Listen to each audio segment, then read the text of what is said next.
সে এই দেশের সেটেল ছিল, তার ব্যক্তিগত জীবন খুব আরামের ছিল এবং সে দেশে এই ফেসিবাদী সরকার স্বৈরাচার ইন্ডিয়ার এজেন্ট হাসিনা বিরোধী আন্দোলনে তার বিরুদ্ধে প্রায় 18টি মামলা, মিথ্যা মামলা ছিল, মার্ডার কেসের আসামি পর্যন্ত ছিল।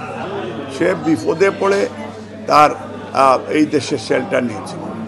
আজকে সে তার জন্য একটা সুদিন, সেই দেশে লিগেল হয়েছে, সে চাইলে এই দেশে থেকে যেতে পারত, তো সেই দেশে সেই পাসপোর্ট সারেন্ডার করে সে আর কোনো দিন আসতে পারবে না, লিগেল আসলে হয়তো হলিডে আসতে পারবে।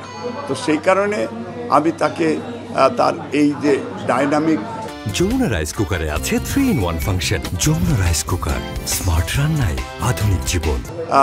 লিডারশিপ, তার চিন্তাধারা, এটা আমি তাকে স্বাগত জানাই, আমি ধন্যবাদ দিই। আমি মনে করি তার মতো প্রত্যেক প্রবাসীরা এইভাবেই যদি টাকা পয়সা অর্থ নিয়ে বাংলাদেশের মানুষের পাশে দাঁড়ানোর জন্য আমি আহ্বান যাব শহীদ রাষ্ট্রপতি জিয়াউর রহমান তারেক রহমানের, এবং তারেক রহমানের 31 দফা কর্মসূচি বাস্তবায়নের জন্য সে দেশে যদি কাজ করে, আমি তার শুভ কামনা। আমি